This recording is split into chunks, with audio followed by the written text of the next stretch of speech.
So, all right. Well, yeah, I agree. It's very exciting, this hub resource. Yes. And I agree that residents would benefit from knowing, whatever the department can share about those resources. That would be.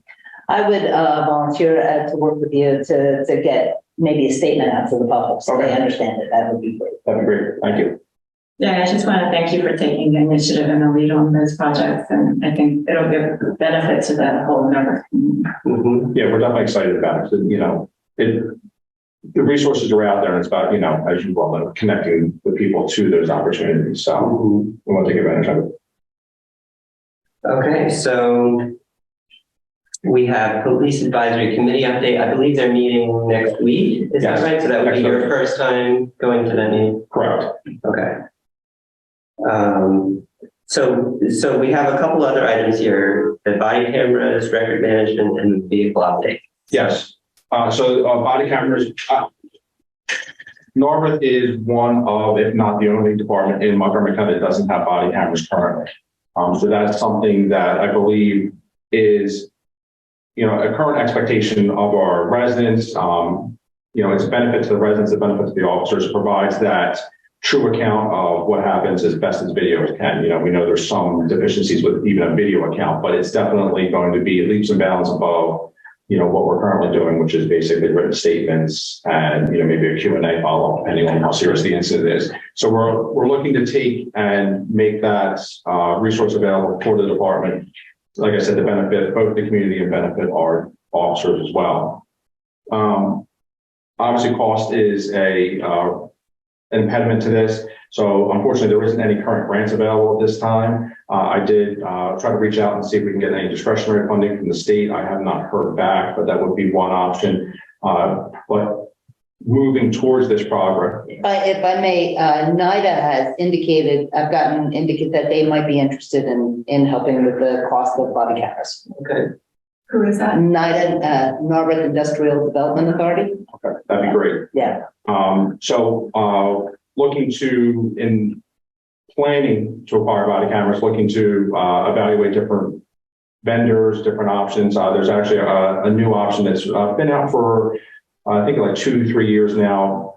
Like everything else, it kind of starts on the West Coast where technology develops, and it's using cell phones as body cameras.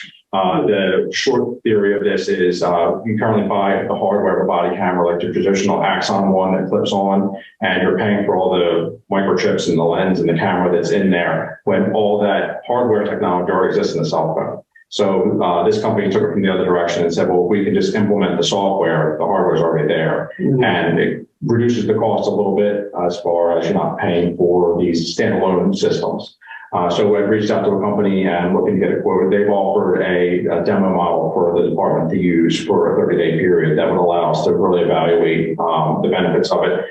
There's an agency in Delaware County that's been using it for about a year now and gave positive reviews, and the Delaware County District Attorney is looking to bring it on for his agency as well. So I seek the committee's approval to implement that test program. That would involve developing a policy to make sure that, we are following the state regulations, that we have a policy as to when to report, when not to report, what to do with that data. After implementation of that policy, we could utilize the system for 30 days to kind of get an evaluation of it. And I think it would be twofold. A, it would give the department the opportunity to see what benefits are within a body camera system, but also allows to kind of evaluate this newer technologies as far as using the cell phone. And my hope would be to present back to the committee after the test, the benefits of the system in itself, and then whether or not this cell phone type option would be something we should consider, just based on the anticipated cost savings. Mm-hmm. And how long would the testing period be? 30 days. 30 days. Yes. And is there a cost to it? No cost. They've offered it up for free. Like I said, they are, and I share with the committee, they are very big in like out West California, Arizona, stuff like that. So they're looking to spread out east. So they're taking opportunities. They're willing to give us the hardware, software access for 30 days, after which time any data that's collected would be ours. So it's obviously with all the body camera systems, it's a cloud-based thing. It's CJIS compliant. We would just retain that data after the 30-day period. Mm-hmm. My memory is that when we had security cameras installed around the building, and we developed a policy around video storage. Hmm. And so I'm just thinking maybe whatever the state's in, maybe it can be Absolutely. synced with the policy that we may already have for that. And it's my understanding, and Alan, you could probably confirm this, my understanding that the Burroughs Insurance Company is very interested in having body cameras. They were concerned when they found out we did not. Yeah, David, when they did the inspection. Yeah, yeah, they were very concerned. Yeah. So, okay, well. I think that sounds like a good option. I'd like, do you have information on the company? Yes. That you can send to the committee? Absolutely. Yeah, and of course, we'd be interested in seeing the policy at some point. Absolutely, I can show those ways. Yeah. Okay, so that sounds fine to do it as a trial. Okay. Thank you. Yep. So then, If you need me to follow up or with NIDA about costs. oh, yeah, Or just, right, so that would come next month, I guess. yeah, so a member of NIDA has indicated that would be something that they would be interested in helping to fund if that was an issue. Okay. So, all right, then we have the record management system. Yeah, so currently the department uses using Alert. Alert is our record management system, so where we write our reports, store our evidence information electronically. When we take something in as evidence, it gets documented in Alert, where it's stored, what we're doing with it. It goes out to the lab. All that information is collected in there. But we also store our multimedia. So if we're at an incident, we take pictures. All that gets uploaded into the system. So it's vital for the department that it's functioning and that it's up to date. Unfortunately, Central Square, the service provider or the software provider, has indicated to us that Alert has reached end of life, and they're no longer going to offer updates after the end of this calendar year. While the system will still work, they will not fix anything if it breaks. They will also not maintain it to the state standards. So if something changes with a law or the way the criminal like a warrant is developed, they won't go in and update that, so we would be compliant with that. So it basically comes down to we need to find another resource. As you saw with the letter, we've reached out to several different companies, and I will say it's been a mad rush because Alert was the mainstay of the majority of Pennsylvania. So it's been a little bit difficult, but there are a couple of vendors out there. We actually did reach out to Central Square, who ended up purchasing Alert. They have another system that's available. Unfortunately, their quote started with $30,000 to upgrade our server, and then they would discuss implementing a new RMS down the line, which would be in excess of $30,000. So we kind of wrote that off as it was well beyond what we're looking to spend. The county has a program called InfoShare, where the Montgomery County District Attorney's Office basically holds the main license and allows all the other agencies access to it. It would be an individual system for Narberth, but kind of under the umbrella of the county.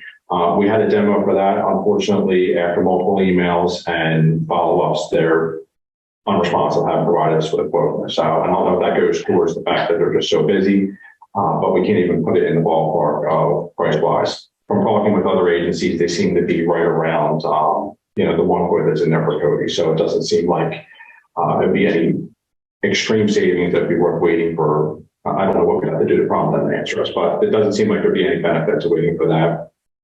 Also reached out to Axon. Again, that's a brand new system. They were unwilling to provide a quote until they could do a demo. And having talked to other agencies that got the demo, it seems to have great possibilities, but it hasn't even been implemented yet. So time frame wise, they couldn't give us an update of, if we were to get a quote and we were to proceed with it, when we could actually have the software installed and we could be working with it, because it's still in development. So they're forecasting a year, but it's, unfortunately not guaranteed. Last two, ARMS was that system we looked at. It was functional, but it was geared toward more university settings. It didn't have a lot of the criminal complaint aspects, the citation aspects that we as a municipal police department would be using a little more frequently than, say, a university or a school setting. And then lastly, which was the recommended one, was Cody Systems. Cody's been around, the Pennsylvania company's been around for a couple of decades. They have a current RMS. that they've upgraded. So it's the new one's called Pathfinder, and that's what they're rolling out now. We've had 2 demos of that. It functions very well with everything the borough needs to do. Also integrates a couple of new technologies as far as like evidence tracking will allow us to maintain our evidence tracking a little bit more efficiently than we are now. Right now, it's kind of, pen and paper and then installed on the computer. They have a system where it's barcoded. So when an officer takes in a piece of evidence, a barcode gets printed and attached to that piece of evidence. And then whenever that evidence moves, the barcode gets scanned and it gets tracked. So everything is, removes that potential for error or potential for mistakes or mishandling of, we thought it was in bin 1, but it's in bin 8 type thing. So it's a benefit that way.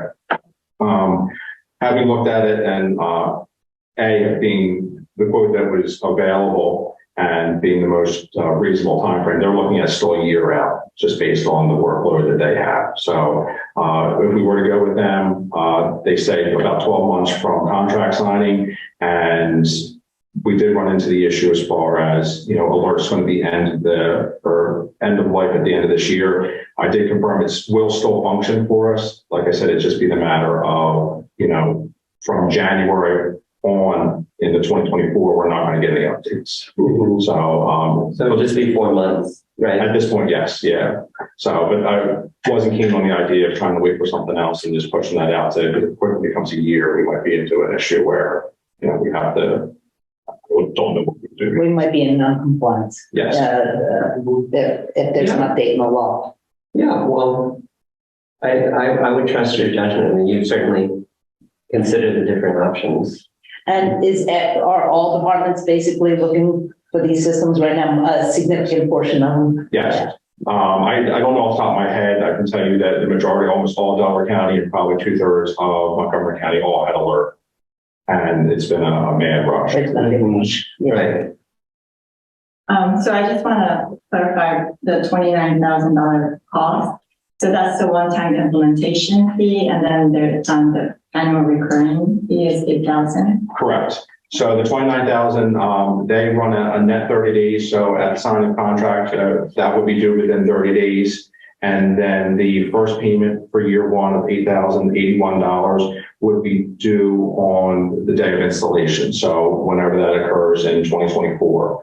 And then it would be every year after that. And that would be, they wouldn't give me a forecast for potential inflation of rates, but that would be an ongoing contract. Is it comparable to alert? No, alert right now is just under 3,000. Oh, okay. So the difference of a 30-year-old program and a brand new program, I think is what you're going to now. The benefit to this is it gives our officers also the ability to operate remotely. Currently, we don't have access to alert outside of the station, and we only have 2 licenses for alert. So only 2 people can be logged in. Not that that's a big deal too often, but Cody would be, everyone would have their own license, and we would be able to access it from the cars. So as officers are out of the scene, theoretically, they could take a picture on the scene and upload it right then. Mm-hmm. So that could keep the officers out in the community more so than stuck at the station. Yes. Yeah, the benefit of, if you have to write a report, you can stay in the car and go somewhere and be a visible deterrence while you're writing a report versus part of the station. Just this is kind of a side point, but we have had an interest in, as you know, more bike patrols where possible. And I know one of the impediments has been inputting the data and typing reports that I guess you can only do in the car.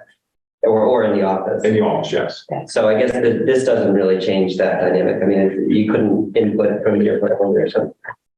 So theoretically you can. So it does have that, I don't forget my lack of IT experience. There is some term for it being able to be used on a phone, and this does meet that. Mm-hmm. So you use an iPad, a phone, or whatever. We do have that option. Getting into the bike thing, the biggest concern of mine is, a prisoner. If we have an arrest, obviously we have to then coordinate with Lower Marion to try to get somebody to come down and transport. So, not that that's a complete impediment, but it's something that we definitely have to come up with a procedure for. Okay. Well, so I think it sounds like. Yeah, I mean, I appreciate all of the research that you put into this, and it sounds like it's But this particular vendor is the way to go. Yeah, it seems like the best option we have. So thank you, John. Thank you. Thank you. Thank you. Okay, so the last item under police, we have this, the vehicle update. Yes, so Samantha told me that I guess the committee's was looking to have a vehicle replacement in this year. And we looked and we went out and we're trying to figure out, because the manufacturers have ordering windows.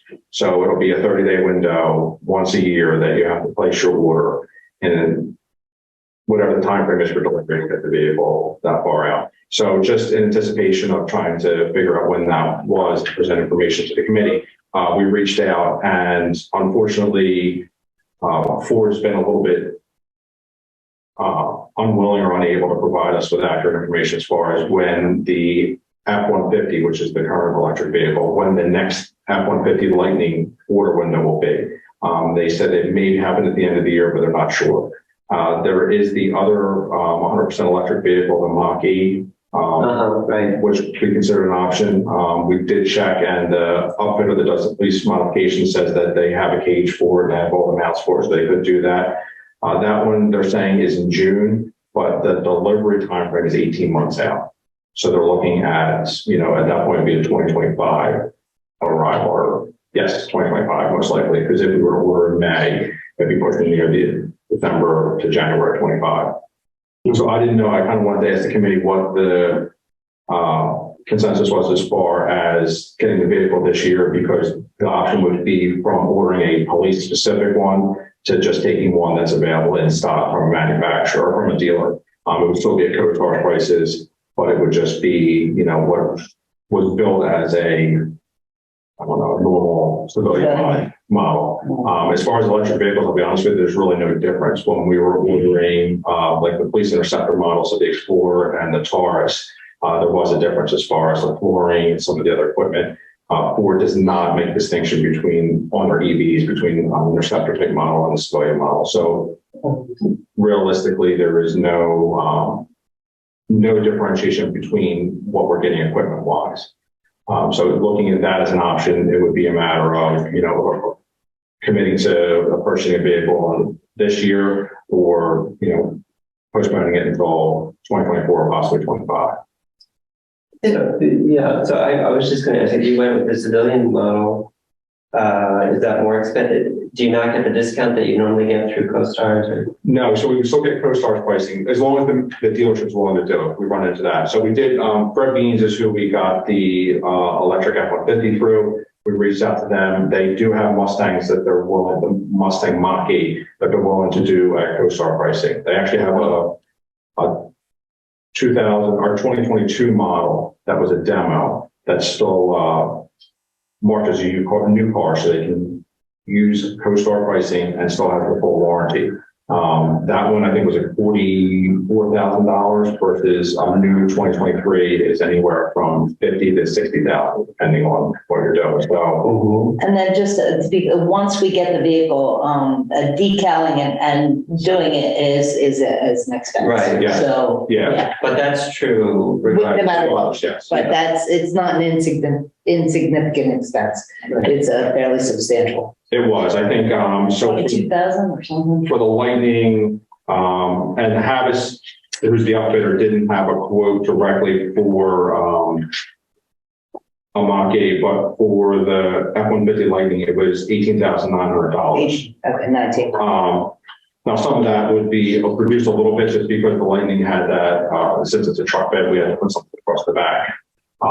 So obviously that wouldn't be with the car, but we're still looking at, probably after decaling and everything else, over $20,000. So with vehicle purchase and then outfitting and decaling, it's still $50,000 investment. Okay, Jean. I'm just wondering what the urgency, so is the previous vehicle in that state? So that would replace the last Mark Crown Vic, which is 11 years old. It's still functional.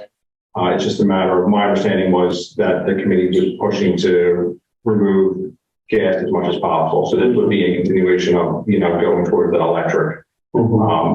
that would give us 2 out of the 3 patrol vehicles being electric. Mhm. Yeah, so I think one of the concerns we had when we last discussed this, maybe that was, I don't know, 6 months, 8 months ago, was what you referred to, the waiting time. You know, there's this long wait time. So it sounds like there's an option to get this Mach-E that's available this year, or to purchase one this year, but we wouldn't actually get it for a year and a half, or so. Yeah. And so if it was purchased this year, it would be a lower price rather than, So let me just give you the exact number. So the one that they have that's 2022, and these are both CoStar pricing. The 2022 is what? 42,970, and then the 2023 is 58,075. Now that is the $58,000 one has an extended battery. If you get the standard battery, which would be beneficial, they don't have any in stock now. They don't know if they're going to get any in. That drops down to like 54,000, 55,000. Mhm. So vehicle purchase price using the 2022 option is at least a $10,000, if not a little bit more savings. Yeah, I mean, this is the other thing is, I mean, the prices went up, I know, at some point in 2023, so. Yeah, so I mean, I guess it depends on the budget and, but. Yeah, we would need to do a budget transfer for this. Okay. Mhm. So, yeah, I think that needs further discussion, only because it's I was thinking we could discuss it with our F&A, finance administration. okay. Okay. Yeah, but I would certainly, we all are invested in electrifying the fleet. Yeah. So I think, I just recognize there can be long waits and there could be much higher prices if you put it off. So there may be an advantage to getting that one that you have in mind this year. So I would personally support that, but I want to give our manager. My take on it is we would probably budget for this in 2024 anyway. So, and we're kind of just being preemptive and we're getting it for a better price, and we're not going to realistically get it until around about 2024. Versus like if we have it in 2024, then it wouldn't really come until like the next year. Right. So I think it makes sense. Okay. Yeah. All right. Well, if you want to maybe discuss it with finance administration, and, Okay. yeah, however you'd like to. I can follow up with a detailed, just breakdown as far as what the options are, what the, cost is for each one. Okay. Okay. Okay, great. All right. Thank you. Thank you. So I know we don't have a lot of time, but the next item we have is the solid waste ordinance, and we have that on our agenda because our current contract with Republic expires, I think, in December. And so we're trying to get ourselves into a good position, for the next contract, which I guess needs to go out to bid maybe soon, in a few months. Soon. I actually just got in touch with Republic, so I'm going to start that conversation. Try to get us ready to go out to bid. Yeah. Okay. Mm-hmm. So one of the things that we've been discussing, I mean, we have in our packet, we have a marked up version of the ordinance from our solicitor. So, I mean, it's lengthy. I don't know if we could have some initial discussion now, and then maybe we could kind of finalize this in May when Cindy's here with us. I mean, there's some specific concerns about how the ordinance is out of step with kind of best practice. We don't want trash cans kind of blocking the sidewalks, for example. Right. So, and some of the ordinance language may impact the contract negotiation. We want it to kind of be in the most favorable position. So Forgive me, I haven't had much time to dive into the ordinance yet. Yeah, no, of course, you're Okay. just starting with us, Yeah. but,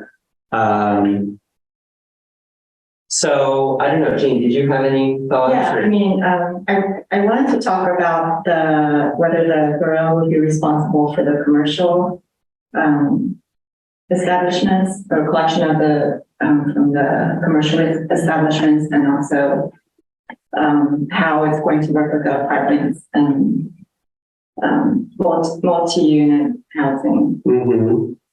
Are you on a specific page or? Oh, I'm on page.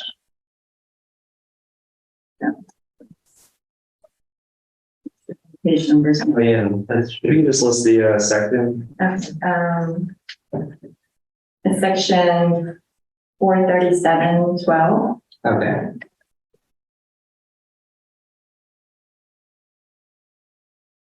Okay, yeah, go ahead. Yeah, so, I mean, I feel like we get so many complaints about trash on the streets and in the commercial district. And it appears to fall on the borough's responsibility for that kind of thing. So I mean, I don't know all the ins and outs of how the trash collection works right now, but I do feel like it would be in our best interest to take on that responsibility and have the commercial tenants and the apartment owners pay us a fee to provide that service to them. I don't know how much we've looked into what the pros and cons of that are, but I think it's in our best interest to do that because that affects the look of the borough and the state of the borough. As someone who has a business in the downtown and walks around downtown every day, some of the overflowing trash cans are as a result of clear dumping. So when you go and you see a commercial trash can that has a giant, trash bag in it full of trash, that's illegal dumping. It might be some of the commercial businesses, it might be some of the apartment dwellers above the commercial businesses. But I kind of always felt like if we kind of cracked down on improper illegal dumping, we would have a lot nicer looking downtown.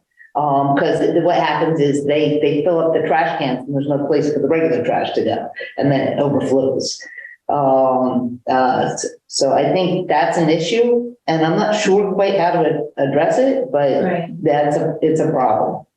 Yeah, I think we should look into that problem because it seems to be happening A lot. over and over again. Yeah, they're repeat offenders.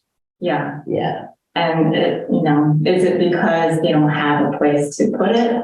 Well, that's a question. There is a place to put it. There are some giant dumpsters. If it's the stores and the retail, there are giant dumpsters, but people don't want to walk across the street to put it in the giant dumpsters. And maybe they don't know, or maybe it's just easier to put it out in the trash can in front of your business. So I'm not sure if it's a lack of knowledge or a lack of interest in walking it across to the provided dumpsters. So you think it's the business owners? I think it's a combination. There are some business owners who may do it. I think there are some apartment dwellers who live above the business who don't know where to put their trash, and they do that. I think it's a lack of information and a lack of.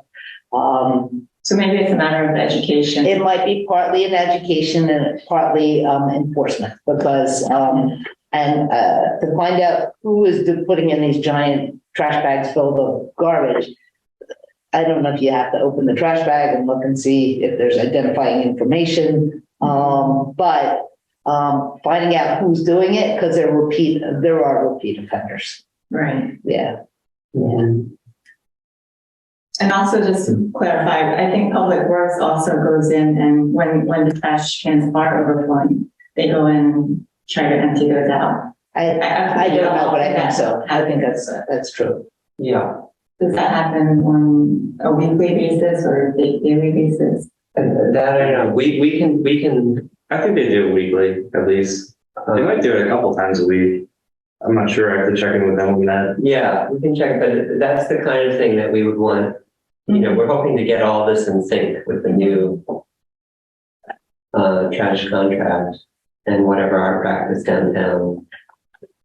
I will say it's interesting. So you have these like cooperative commercial dumpsters. I've never seen that before. So I think maybe the way it's set up, it encourages people to just take the lazier option and just throw it in the trash can on the street versus going to the dumpster. It's, yeah, I don't know when that was set up, but, I've had a business, in the borough for 20 years and in the downtown specifically for 7-8 years. It's always been there. Yeah, I know it's been just a long-standing practice. I'm not sure how or when it was set up. So we should definitely figure this out before we're in a position to re-up the contract or go with a new hauler or whatever. Probably, Right. Yeah. probably, yeah. Okay. Yeah. Yeah, I think, you know, maybe what we can do, we just have a few minutes, but maybe we can flag at least a few sections that we know we want to clarify before we go out for bid. And, you know, so 43712, like Jean mentioned, is one. And then the next section, 43713, is the one that talks about where the cans can be placed. And it says, this I think is the revision that John put in. If placed on a sidewalk, adequate spacing must be provided to allow for the use of the sidewalk. Mhm. And there's certain residences, I can think of a multi-family residence where it isn't possible to have the cans out front and have space for pedestrians. So Right. there's situations like that we're trying to fix somehow, you know, and if that means the cans are picked up behind the Can the building. language reflect that? It could, I don't know, but that's been one of the complaints is that the cans sit out blocking the sidewalk. Okay. Do they do any pickup in the rear of properties? I mean, currently? They do occasionally. I know in a couple buildings downtown, in the commercial area of apartments, they do. Okay. Okay, and I don't know if there are any other sections, Jean, that you flag. We can review it again next month, but Yeah, that was the main thing. I think, yeah, commercial properties and apartments and multi-unit housing. okay. The other one is that I noticed is the next one, section 14, which talks about the storage of refuse. We've talked about this in the context of rodent problems in the borough, that we want to be sure that trash is securely, you know, that the lid is secure. And I think there's some language in 43714.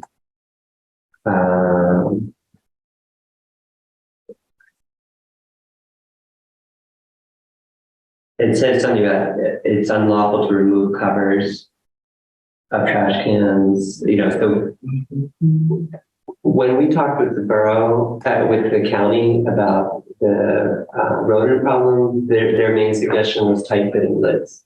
So I didn't know if either we can have that in the ordinance language, or another possibility is as part of the hauler contract, it may be possible that they can offer like a bulk buying option for a resident, you know, if residents want to buy a new trash can with a tight fitting lid, they might be able to give us a good price.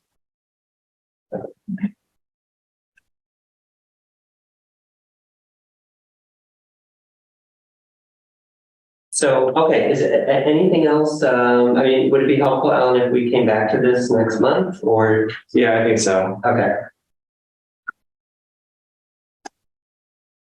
So maybe we can just each look at it again, if there's anything else that pops up. Okay.